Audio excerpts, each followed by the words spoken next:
Hello, hello. It is your favorite Mexican American in Germany, and I am back with another killer live about how to move to Australia before all the blogs, all the resources, all the good stuff that we rely on were available.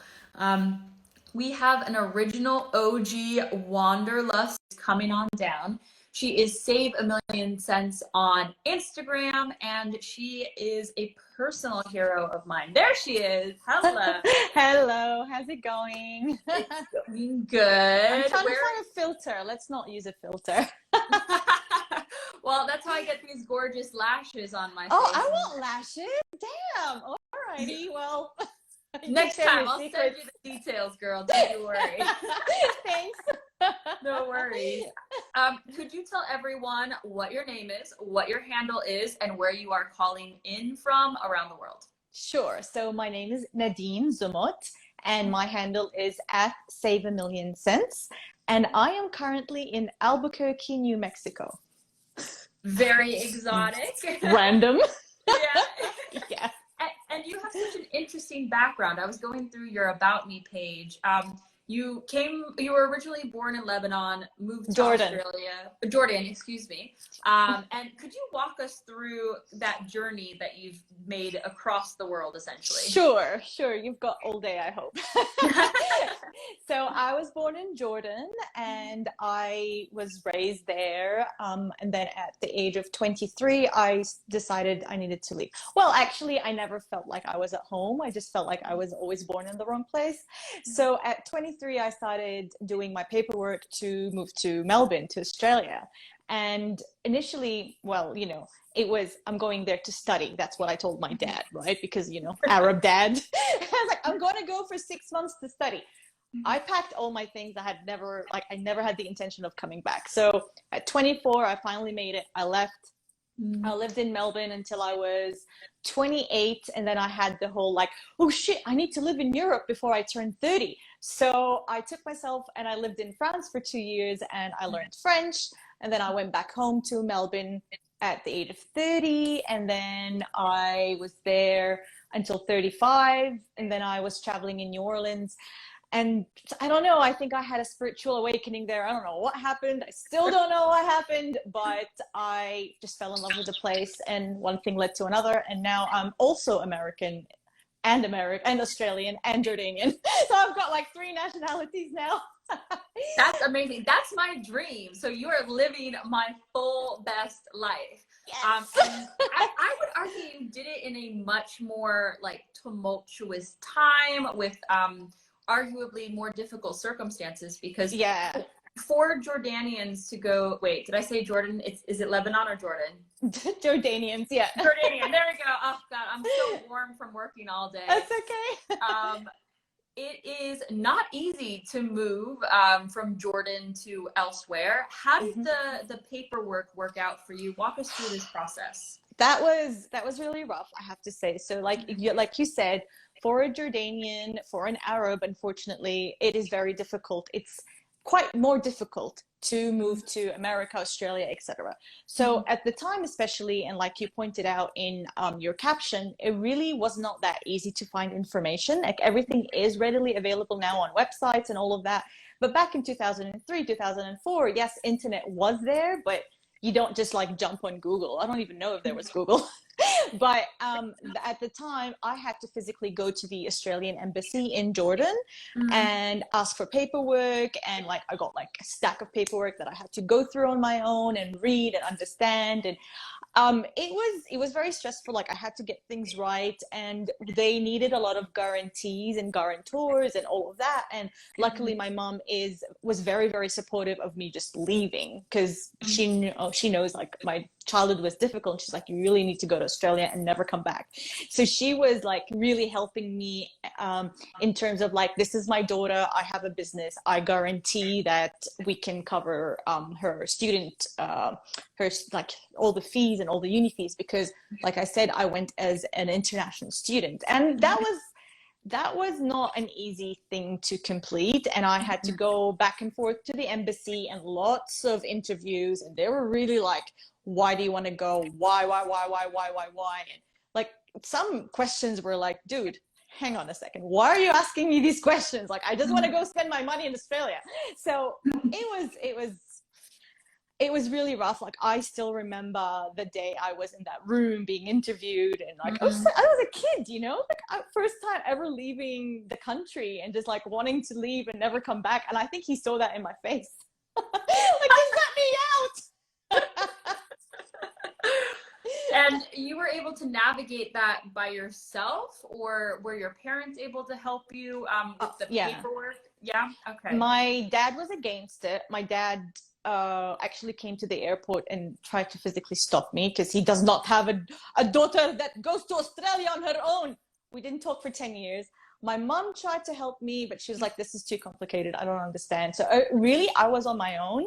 Mom was just really supportive in terms of like, she would come with me to interviews and like sit outside and like make sure that I'm okay. And I feel like there's somebody on my side, because once you go into these embassies, you're like there, you know, you're like in that zone. So it really, really was basically me trying to decipher what's going on.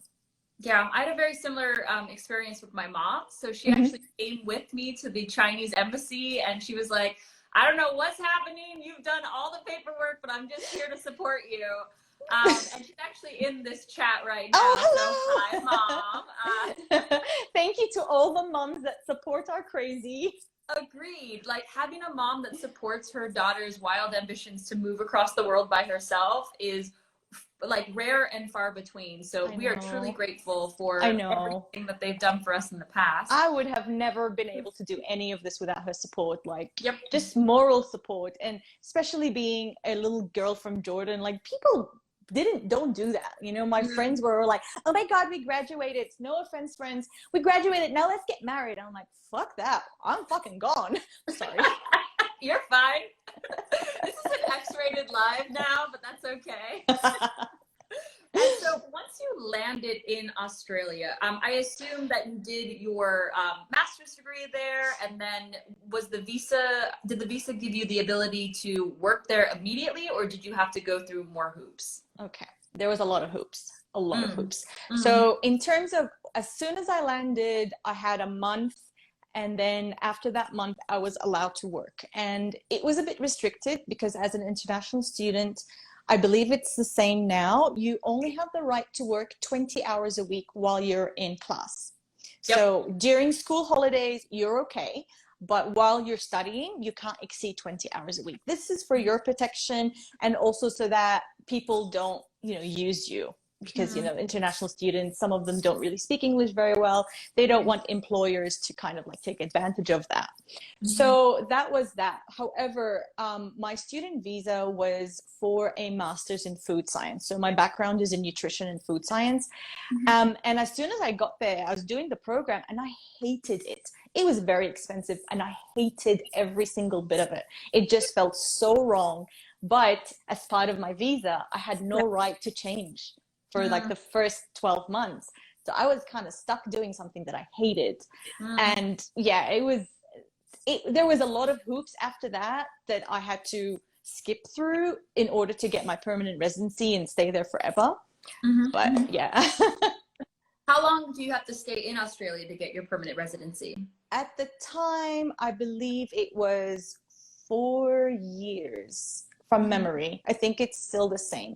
So they pretty much count, you know, they go into your whatever numbers they have for you, your passport number or whatever, and they count how many days exactly you've been in the country, and then that and other factors will make you eligible or ineligible for permanent residency. Yeah, I have the same thing for Germany. So I need to be here for 5 years, take the B1 German test, prove I can support myself, etc., etc., and then I get permanent residency as well. For those of you who are new to the Move Abroad movement, I'll call it, permanent residency is essentially the same power as having a passport. You just can't vote or rely on that embassy for support. So everybody's chasing these different passports, but you need to remember that the second option, which is just as good, is of course permanent residency. Yeah, and some countries won't let you have like when in Germany, if you're going to become German, you're going to have to let go of the American. I don't think you should do that. I don't think you should do that. Lucky for me, all my countries allow me to, you know, be a country slut. So that's good. I'm gonna put that in my bio next. Country sluts. So when after you graduated school, or did you graduate? Because you said you didn't like it. Tell us a little bit about that. Okay, so at the time, I completely fell in love with Australia and I was like, I'm never leaving, and I hate my masters. And at the time, I was also working at a restaurant and I made such good friendships, and I got really interested in the cuisine world for some reason. And so I went in, that is when I went and saw a lawyer. I went and saw a lawyer and I said, hey, I really want to stay in Australia. This is my situation. What should I do? And he said, oh, easy. You get extra points if you fulfill certain jobs that are in demand in Australia, because there are certain jobs in Australia that they don't have a lot of people doing. One of them is tree surgeon. I do not qualify to become a tree surgeon. And the other one was pastry cook, like pastry chef. I was like, fuck yeah, I want to do that. I just fell in love with it. And I changed so I didn't complete my master's. I finished it at a postgraduate diploma. So I did do my required 12 months. And then I switched to a pastry cooking degree. And that was the best thing I've ever done. Like, it introduced me to so many people. I was learning so many things. It was food science, but kind of like in the kitchen. So it wasn't, I'm going to become a laboratory rat and just like do tests and shitty things. I'm actually going to use this stuff in the kitchen. And that was so much fun. So that's what I did. And that was the best choice of my life. And from there, I had to do 900 hours of experience as a pastry cook. Once that was complete, I then used the same lawyer to apply for my permanent residency. And I had to wait, I think it was 2 years I waited. I was just on pins and needles for 2 whole years until I got it. Yeah, I mean, it's a waiting game when it comes to permanent residency. You have to wait till you qualify. You have to wait for your paperwork. And just to speak briefly on the Australian style of immigration, Australia has a points-based system. So if you have certain degrees, languages, background, experience, age, yes, you can qualify for entry potentially without a sponsor. They have a working holiday visa as well that you can take advantage of if you're under 30 or 31. 31, there we go. I've had to learn about so many different immigration processes for my clients. So there is another thing. I'm not an immigration lawyer, however, I have also got my husband permanent residency in Australia a few months ago, so I'm kind of like on top of all of these things. Yeah, we're moving back actually in November. Yeah, we're moving back, but this move is going to be big because we've got our dog with us.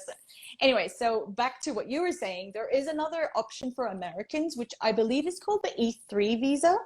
And I think what all you need as an American is a job offer from Australia, and all you need to do is take that job offer to the Australian consulate and go, I've got a job offer, and they'll give you a visa. And I think it works both ways. As Australians, you get that E3 visa, maybe it has another name there, and we can move here and work. So that's one other option for Americans. Yeah.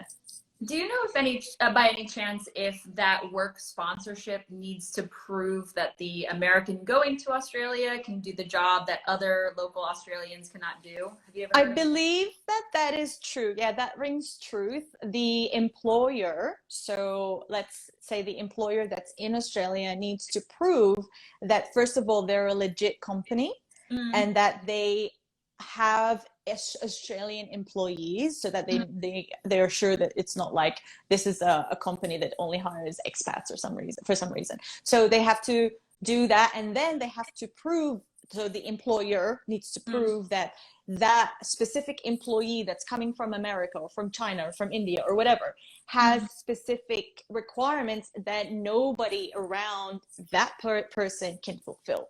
So that person is like so freaking special that we need to sponsor him. It is a necessity. So yeah. Absolutely. And I think everyone should breathe out after hearing that, because I know it stresses people out. But when we talk about these work visas and getting sponsorships, companies have been known to change the wording of their job postings or specifically recruit someone with your degree, Yeah. etc., to make sure that you fall within the compliance realm for that work visa. Mhm. Many friends who have gotten a work sponsorship and the company was like, give me 2 weeks to just post this with your exact CV, Exactly. Yeah. and then we can prove that you are the only person that can do that. So there's a lot of like gray area, unfortunately, when it comes to moving abroad. And what you really need to rely on is your network, your professional connections, because they can make it happen. Yeah, I agree. Could you tell me a little bit about building a community for yourself in Australia? Like, how did you Mhm. meet people? Oh my God. So that job the first job that I got there when I was working at the restaurant, I don't know, I landed in this area where like all these really cool people just worked. So I made friends through that. Unfortunately, I did not get along with anybody that did the course with me. So I can't even remember who their names were or who they were, but I started making friendships through that. Another thing is I am really, really big on live music and I'm not scared of going out on my own. So at the very, very beginning, I would just see that there's a concert that's happening. I would dress up and go.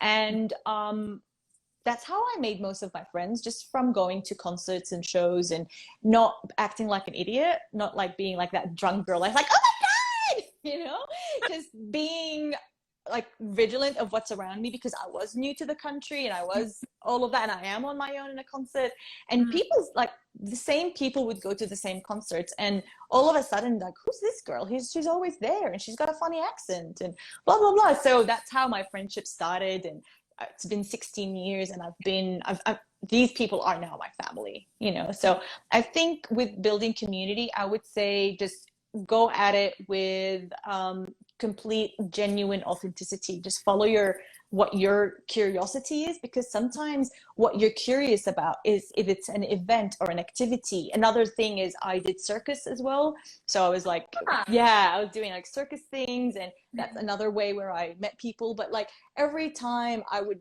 follow my curiosity, because sometimes what you're curious about is what you're meant to be doing, like life purpose kind of thing, if we want to go deeper. So I feel like for me, that's what always works. Every time I move countries, I just go to shows, go to circus, and just my community just like appears around me. I agree more. I do that with CrossFit. Okay. Go find workout communities or talk to strangers on the street, which is what I've been doing. Yeah. I can actually pinpoint Americans because they wear their universities across their chest. And they smile. Germans don't really smile. No offense, right? They just stare at you. Yeah. I can more, and it's such a good tactic to just meet like-minded people and that can kind of share where you're from. Yeah. I know everybody's very like in love with the idea of moving to Australia, but what's one culture shock that you didn't particularly like?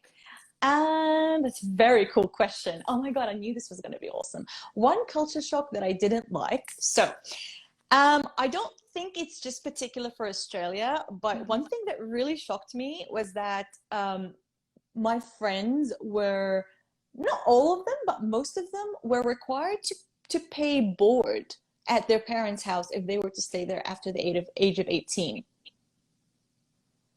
Yeah.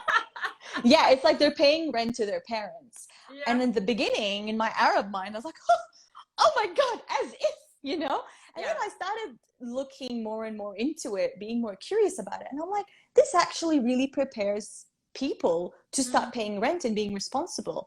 And then later on throughout the years, when these particular friends would move out, I would see that their parents were actually saving that money and then giving it to them once they leave the house, going, there you go, you did well, but it was just cultivating that responsibility. Like after 18, you're required to pay rent. You're going to live with us. You're paying us rent. You're paying us for the food, So that was a massive culture shock. But I think it has its benefits.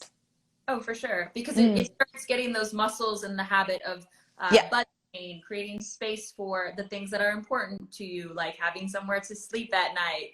And I think that's a fantastic segue into Save a Million Cents and all the wonderful work that you do online. Thank you. money coaching and getting people in the habit of budgeting and saving better. Mm-hmm. How has personal finance changed when you were in Australia versus America, if there's any difference? Massive difference.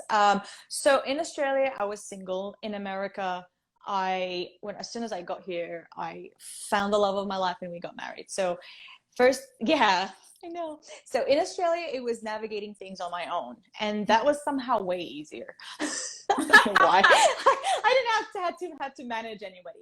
When we got married, I got married to someone that was he's very financially responsible, but in a very different way.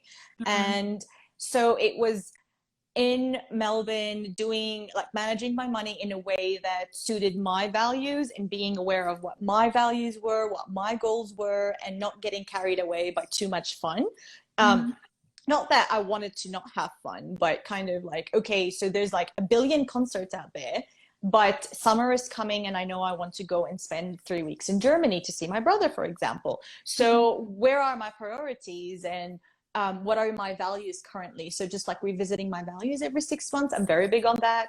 And also like knowing myself as being somebody that just like leaves on a whim, making sure that I remain minimalistic in terms of like, I don't have a lot to kind of weigh me down kind of thing. Because when I accidentally moved to America, I pretty much just hired someone to pack my house and send it to me. It was very easy. However, now in America, the lifestyle is very different because, like I said, I do have a partner now, and it's not just my values. I kind of have to consider him. So it's our values as a couple, my values, his values as an individual as well. And also just the way that people perceive money in America is very different to Australia, and very different to France, and very different to the Middle East. And now that I'm working with clients in England and clients in Canada and all of that, but there's a cultural, like energetic cultural shift in how people perceive money. Also, your upbringing and all of that has a lot to do with it. But just, in America, there is a fear factor because when, let's say you don't like your job, right? You can't just leave. There's a lot of things that you need to consider, like benefits, your 401k, all of these things. Not that we don't consider these things in Australia, but you do get private health insurance on your own. You do get, like, there is a fair bit of like, fuck you, I'm leaving kind of like freedom over there. Whereas here, there is a lot of fear where like, oh shit, am I going to find a job? Do they give benefits? Do I ask? And somehow over there, it's a little bit more transparent in the interviewing process. Here, like sometimes my clients, after like the fourth interview, I'm like, do you know how much you're going to get paid? No, not yet. Do you know if they have benefits? No, not yet. And it's such a taboo to ask these questions. But also just the way we manage things on a day-to-day basis. Yeah, it can be very complicated based off of what country you're in. I actually leverage the Americanness like to my advantage. So if I'm interviewing in the UK or Germany, I can ask the harder questions about benefits and salary because I'm American, and they're just like, she's being so silly, that silly American. And like use these cultural differences to your advantage, y'all. When it comes to negotiating in Australia versus America, do you have any like tips for people on this call? Negotiating salaries and all of that, you mean? Salary, benefits, increase pay. Well, my experience is that here in America, it's very merit based. So you need to kind of prove yourself. And my experience in Australia, just like climbing the corporate ladder kind of thing, you pretty much get, I don't know, maybe it's just my personal experience, but I do feel like that around my friends and clients, that you kind of get what's the word, like noticed quicker, and people give you more like credit for like, oh, you've been doing a good job. And then also another thing over there in Australia is that you automatically get a 4% raise with inflation every year. That's really nice. Yeah, it is very, very nice. Amazing. Yeah, 2 to 4%. It depends on what it was the year before, but in all my jobs, I have experienced that in Australia. So you mentioned that people pay privately for health insurance in Australia, but I Mhm. thought it was universal health It care over is, it is. But if you want private health insurance, which is an extra layer of coverage, there. you do that on your own. And it's very, very cheap, like $90 a month versus what is So it here? Like thousands or thousands of dollars a year. Yeah. yeah. I know a family of six that was paying 3,000 a month in just Oh insurance. my God, that's so Um, crazy. yeah. Yeah, back in Australia, it's just a nice thing to have that private health insurance. I got LASIK, like laser eye surgery. It covered that, but the universal healthcare didn't cover that.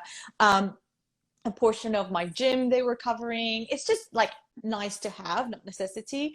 What else were they covering? Like my massages and all of that. So it was perfect. Cool. How do you enroll in the local healthcare in Australia? You just go online. Oh, cool. You You just just go online. put There is a waiting on the period though. internet? Yeah. You go in and you choose whatever you want, and then there is a waiting period. You don't just get it automatically. So you get it, and then I think you wait. Depending on the company, I remember waiting 3 months until I became eligible, but you enroll with them and then they start covering stuff for you. It's just easy. Man, I'm taking healthcare off out of my budget because I no longer have to like manage for emergencies, or like my insurance doesn't run out if I get Hmm. cancer. That has truly changed my life, and I is know. why I can't ever go back to the United States. Is that something that you consider when you're thinking about leaving and going back to Australia, or what's the motivation to return? Home. Freedom. A lot. No, honestly, I that was not one of my motivators. It's a plus for sure, Mm. but my husband actually decided that we're moving back to Australia. No, we're moving to Australia. He's been twice with me. We go and visit a lot, and he just said, "I think we should move to Australia." I'm like, "Okay, let's make sure that our dog can come with us, and then we'll decide." And she's fine, and he got his permanent residency. We're all good to go. The motivator would be, I think, just the lifestyle and being around my friends. Because, like I said, my friends in Australia became my family. Home to me is acceptance. And Mhm. I was fully accepted there. I was never fully accepted in Jordan. I can't say I wasn't accepted in America. I've had a really good life here so far, but nothing feels like home, and it's really just Melbourne, Australia, or just the culture there is very welcoming, very warm, very fun, Mhm. very fun loving and adventurous, and very what's the word, encouraging to travel. Here, when we go out of the country for 2 weeks, we get questions like, why were you out of the country for 2 weeks? It's so long. I'm like, long? What do you mean long? Yeah. No, I did 3 months in Asia with just like a backpack and a Mhm. smaller backpack. And when I came home, I was like, I should have went for longer, Yeah, 3 months goes by really fast, doesn't it? like that. Yeah. Well, we are coming to the end of our live. Thank you so much for being Thank here. you. Let everyone know once again where to find you on the internet, and if you have any projects or launches coming up that you'd like to plug. Sure. So on the internet, I am at www.saveamillion.com. Same on Instagram, saveamillion.com. I do have a really fun free resource on my website. It's a money archetype quiz. It's a really cool psychology based money quiz that will show you why you behave the way you behave with money, and that will kind of like give you action steps. Well, okay, I can give you action steps based on your money quiz results. So that's a fun thing that I have that's free that I can invite people to do. But apart from that, this has been great. Thank you so much for having me, Vanessa.